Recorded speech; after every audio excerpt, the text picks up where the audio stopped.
all about functions.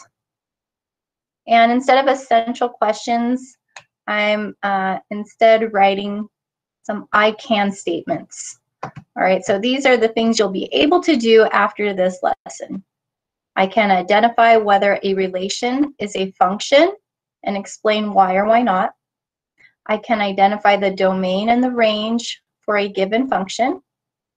I can explain the meaning of f of x for a value of x. I can use function notation to evaluate an equation. I can interpret a statement in function notation in terms of its context. So first we're going to look at stuff from lesson 3.2, which is understanding relations and functions. So specifically the two I can statements that are here are identifying whether a relation is a function and identifying the domain and range. Some vocabulary for you guys to have for this section. A relation is just a set of ordered pairs. Okay, there's no rules about it. It's just a set of ordered pairs. The x's are the inputs and the y's are the outputs. The domain are all the possible inputs, all the possible x values. The range are all possible outputs, all the possible y values.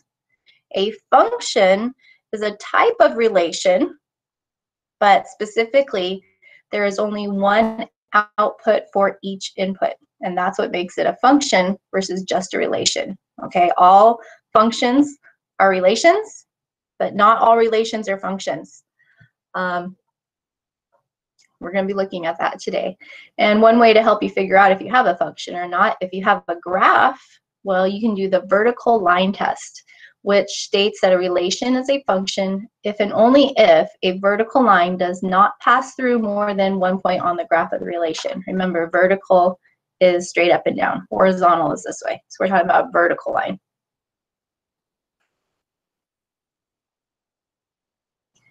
Functions can be represented in lots of different ways. So you can have a table, you can have a graph, you can have a mapping diagram. These three examples are all the same function, but it's representing it in different ways. All right, what is the domain of this function? This is your first interactive slide. So you'll go to your Pear Deck tab, and you're going to choose from the multiple choice options. What is the domain of this function? Go to your Pear Deck tab.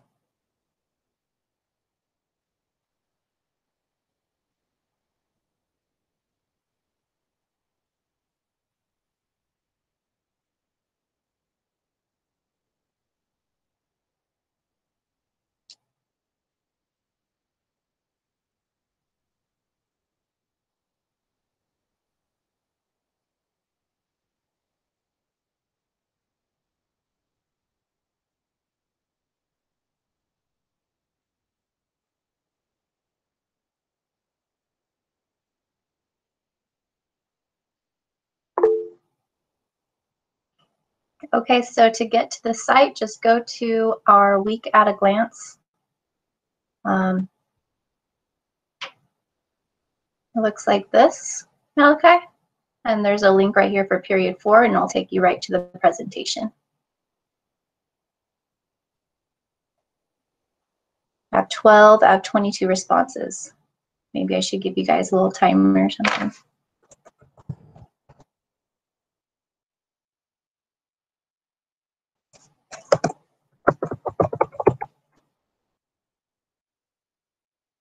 We'll do a 1-minute timer.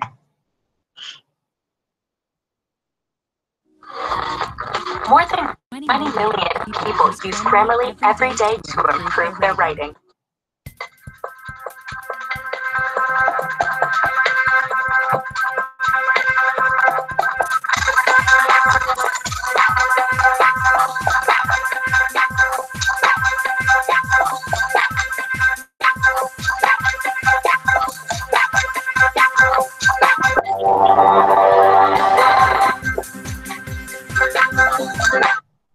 It sounds weird.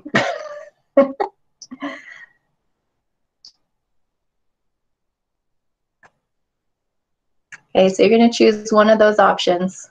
You have 30 more seconds. I still need 10 responses.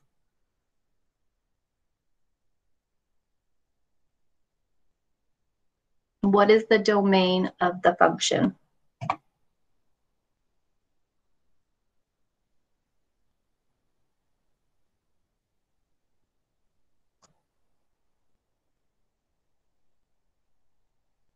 Okay, so let's take a look at what you came up with. We have most of you choosing option A, and that is correct. Okay, the domain of the function are the x values, the inputs, 10, 16, 17, 20. Okay, and that's on the left-hand side of the mapping diagram. The gas is the input. In the graph that is shown there, the gas is on the x-axis. Those are the x values. Those are the inputs. All right. Now, different question. What is the range of this function? Another multiple choice question for you. I feel like this will be much easier. I'm still going to give you a minute. So you have 1 minute to answer the multiple choice question.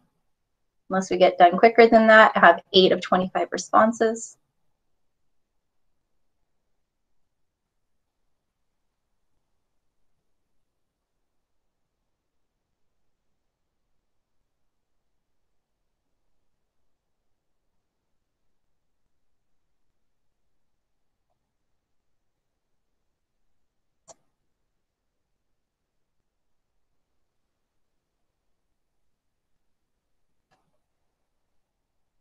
Ten of 25 responses.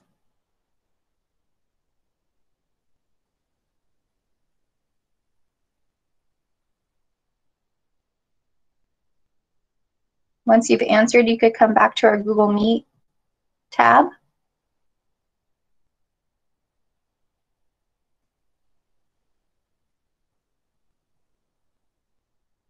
Okay. And so let's see what we came up with. Overwhelmingly, most of you picked B, and you are correct. Okay. The distance, these are the Y values. These are the range. Notice that 240 is repeated, so your range doesn't have 240 twice, it just has one copy of it.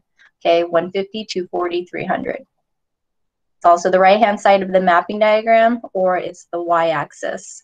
Okay, where do these points line up with on the y-axis? Okay, this next part here, this is called the vertical line test. And so if you have two graphs, and you think about vertical lines passing through your data points, you should never hit more than one point for it to be a function. All right? So one of these is a function. One of these is not a function. The one that is not a function is the one on the left. Notice that that vertical line at 10, for the age of 10, has two data points. So you have an x value that is mapping to two different y values. So that is the definition of not being a function. On the right-hand side, every vertical line through the data points only touches one data point. So that is defined as a function. That is a function. All right, this is a click and drag. So go back to your Pear Deck tab. I'm going to give you a minute to drag your thumbs up to the function. One of those is a function. One of those is not a function. Find the function. Which one passes the vertical line test? Which one fails the vertical line test? It has to pass the vertical line test in order to be a function.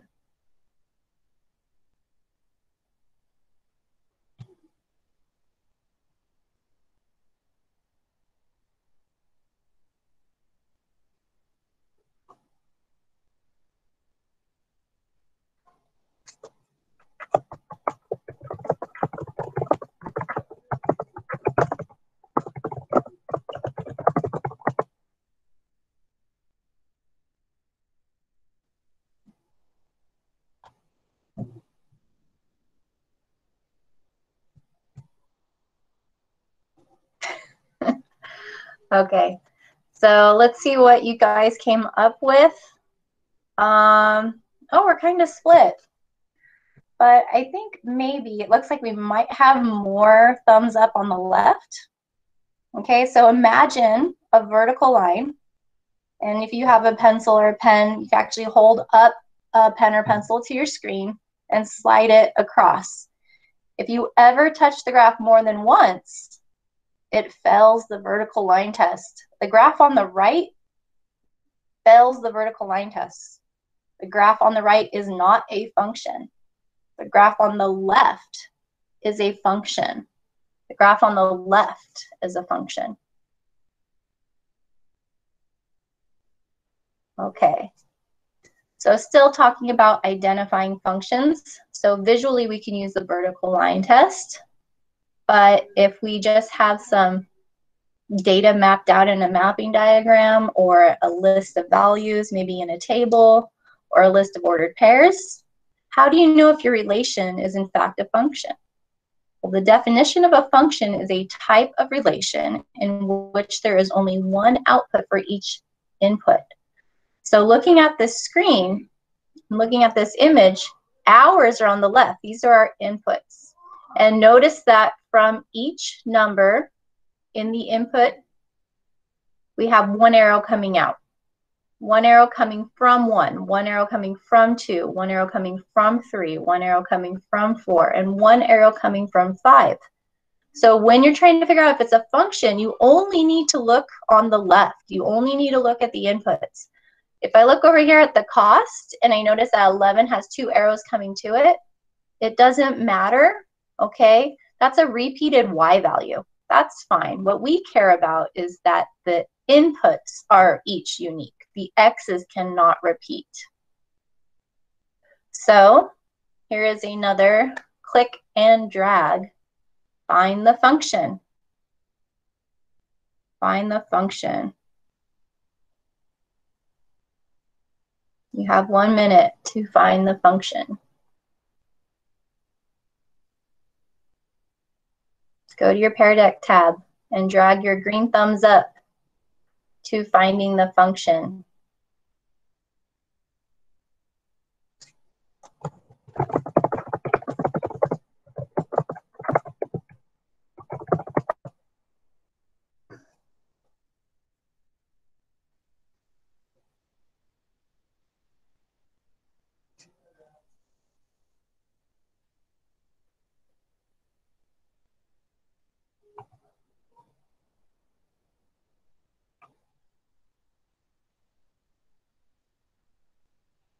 $15 more seconds.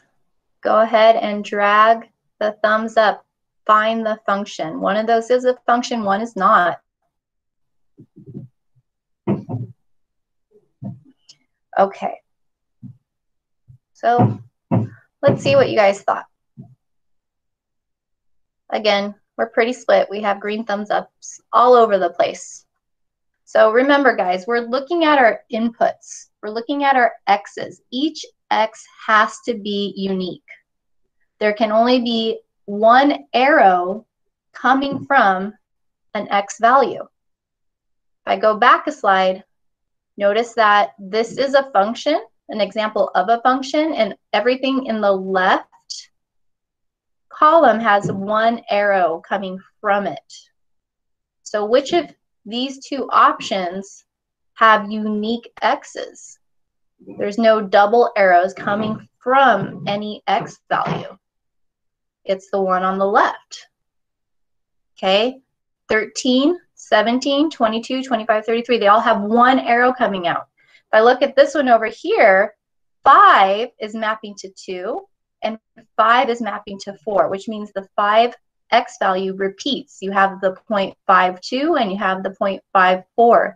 Vertically, these 2 points would be vertical on a graph, and they would fail the vertical line test. Here at 11 is also going 11 to 6 and 11 to 8. So this fails the vertical line test as well. So the one on the left here is the function. Okay, lesson 3.3, modeling with functions. Our I can statements for this part. I can explain the meaning of f of x for a value of x. I can use function notation to evaluate an equation. I can interpret a statement in function notation in terms of its context. Vocabulary for this section. Independent variable. That's the input of a function. Those are your x values. Dependent variable, the output of the function. Function notation. Looks like f of x, okay? It's italicized, and it's read as y equals f of x. Function rule is an algebraic expression that defines a function. When you guys were doing Desmos earlier this week on Monday, okay, you were looking at function rules, function machines, okay? So function notation, if you think of it starting with this first row, the dependent variable is a function of the independent variable, and then replace dependent variable with which one it is, which is y, is a function of the independent variable, which is the x that we're talking about here. And then again, y is means equals. A function of is what the italicized f stands for. And then x, a function of x. Okay? So function notation, you have an input goes into your function. The x value goes into the function, and the output is the y value or the f of x. All right? Function notation is just a fancy way of writing y. F of x and y mean exactly the same thing. F of x means the value of the function f at x. It does not mean f multiplied by x. This is function notation. It literally means the y value. Okay, what do you get when you put the x value into the function? So let's look at that. Number one, identify the independent and dependent variable. 2, write a function in function notation. 3, use the function to solve the problem. So here is a situation. Elmira earns $50 an hour. How much does she earn in 6 hours? She's making good money, 50 bucks an hour. We're going to write what the independent and dependent variables are in this situation. Okay, so the dependent variable here is the amount of money. The independent variable is the number of hours. Typically, when time is involved, that's independent. Time is independent, okay? Time just moves forward, and think of it that way. Time is usually always independent. The dependent thing is money. She's making $50 an hour. And the independent thing is the how many hours she's going to work. So for the second part, write a function in function notation. We're going to let h equal the number of hours. And then f of h is going to be 50 times h. So whatever h is, however many hours we want to put into the function, we just have to multiply 50 and h together to get the value. So this is the function notation. And now we're going to actually use this to solve this specific problem. So this problem, we're talking about 6 hours. So f of h is f of 6, which is the same as 50 times 6, which is 300. So Elmira earns $300 in 6 hours. We're going to go through a problem like this together. Okay, so here's our new situation. Bruce owns a small grocery store, and he charges $5 per pound of candy. If a customer orders 10 pounds of candy, how much does Bruce charge the customer? So we're going to take this situation, and we're going to first identify what is dependent and what is independent. There's 2 variables. One is the dependent variable, and one is the independent variable.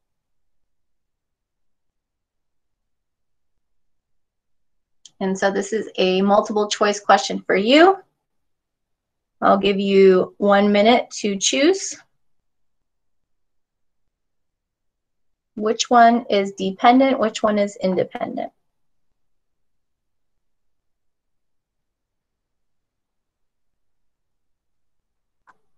is the amount of money or the amount of, I'm noticing it says produce. That's supposed to say candy.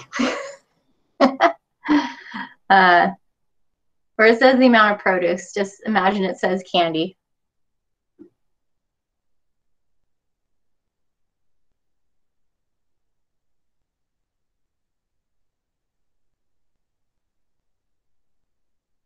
It won't let me change in the middle of the lesson, but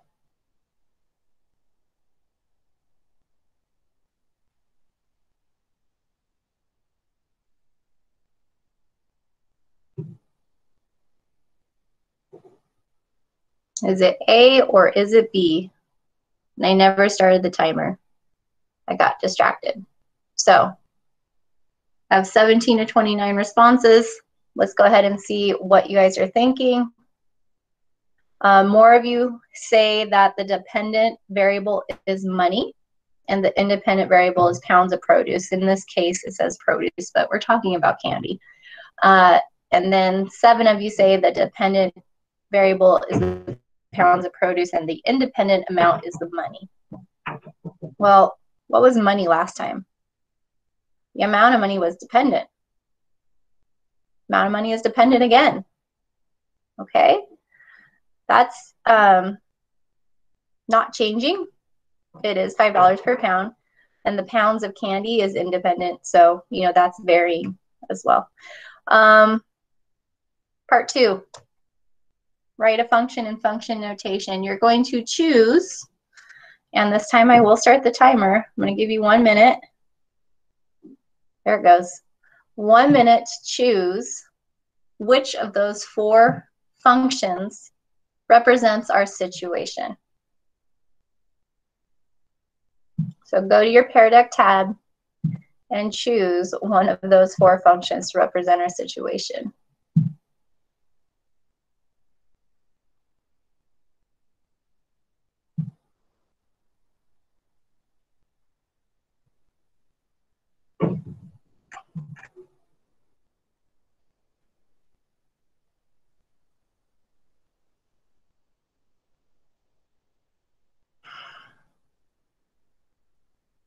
About 15 more seconds. Which one do you think it is?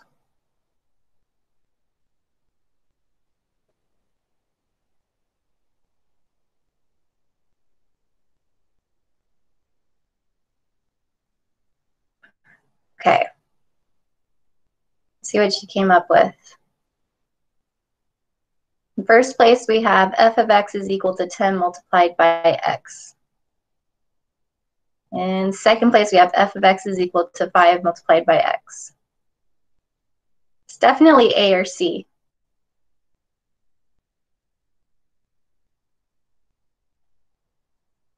So it's f of x equals 5 multiplied by x. All right. If x is our variable that's representing the pounds of candy that is ordered, that's changing. But the thing that's going to stay the same is that we are paying $5 per pound. Okay.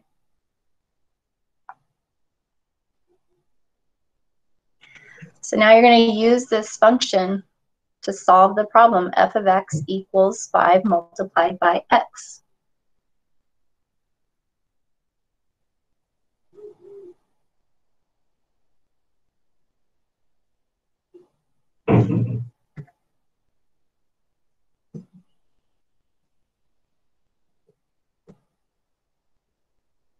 I'll give you 1 minute to do that.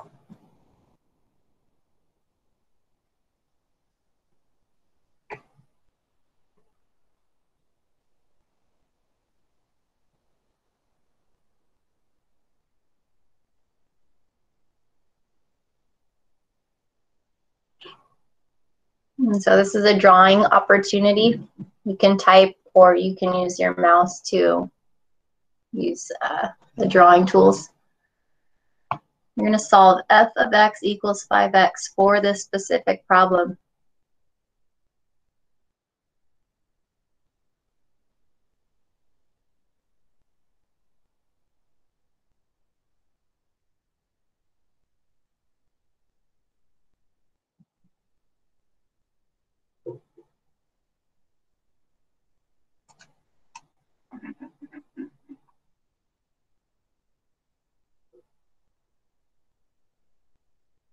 Okay.